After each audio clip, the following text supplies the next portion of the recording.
when things get younger, you're dealing with a lot of people that really don't have the knowledge that other people have. Really, so the a lot of the things that's happening now is that a lot of the younger people don't know some of the ways that was happening before they came about, which makes it interesting because they're doing things that they think probably was happening, but it wasn't happening, and they're doing things that they think should happen that probably shouldn't happen, and they mixing records differently. It's just a whole different mindset now, because it's like a whole generation of new artists and producers that I feel like they watched the 90s, but at the same time they want to act as if they didn't, and they want to pretend. I mean, a lot of these guys, they just act like they just got into the music business. So I think that makes it a lot different. I don't know if it's for good or bad, but that's what's actually happening. So then you got the older people that feel like they're much older when they talk to these guys, so they try to just endorse what they're saying so that they feel cool. So the younger guys make them feel cool. Like, yeah, he understands what I'm talking about. He really don't, but that's what they doing. I think a lot of these companies are lost, really, for the most part, and they're just going with what they're hearing somebody say, what numbers is on World Star Hip Hop. Just they're not really paying attention to the actual artists and the music. To me, they're more or less paying attention to numbers and followers and stuff like that. It's really interesting because it's like the record companies pay attention to the numbers that are happening in social media, but they're not paying attention to social media. Things are there for the music business to be in a bigger place than it's ever been, but the music has to come. I'm more of a popular music playing DJ. I play, and I'm more of a crowd pleasing DJ. Let me say that, not a new music DJ. I'm more of a crowd pleasing DJ. What I do is I play what the crowd wants to hear, and I pay attention to the crowd. It's a connection between me and the audience when I DJ. My whole set is to keep me and the crowd in the same place.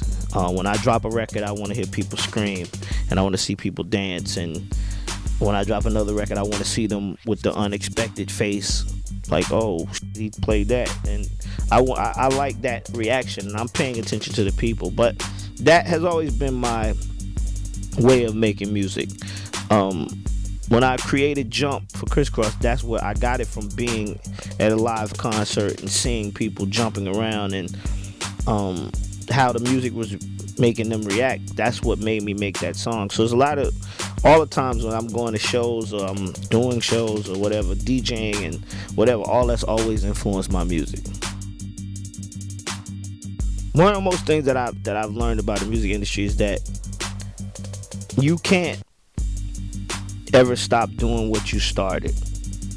You know what I mean? And I think that's where it's funny, because I saw, like, about a week ago, somebody put on Instagram about me DJing, and he was really pissed off, and he was saying, I'm mad that all of these celebrities are DJing now, and it's like a fad, and da da da da. And it's like, when I read that, I'm mad at myself, because I almost hid that from people. You know what I'm saying? That I could DJ, and then I pulled it out on people, and then people was like, oh, you're doing this because of this, and you're doing this because of this, as opposed to them knowing, right?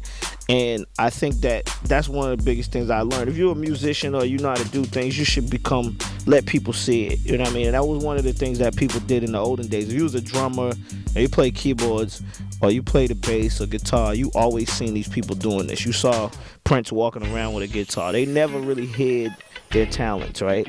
And I think that was one of the mistakes that I made early in my career, is that all the stuff that I know how to do, I never really cared to share with people.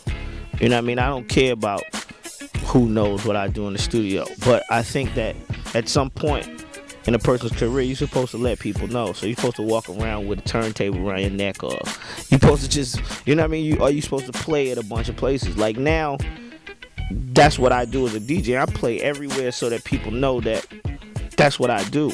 It's not even like it don't even feel like a job no more. It just feels like I just do it because that's what I do. I don't really have, if I wasn't DJing in Vegas, I'd be DJing in the club that's here in the studio. It's like just something that I do, and I always did it. But like I said, I never let people know. And then people that know me from a child, they probably sitting around like, yo, these guys are crazy. I used to buy his mixtapes when he was little. You know what I mean? Because I used to sell mixtapes.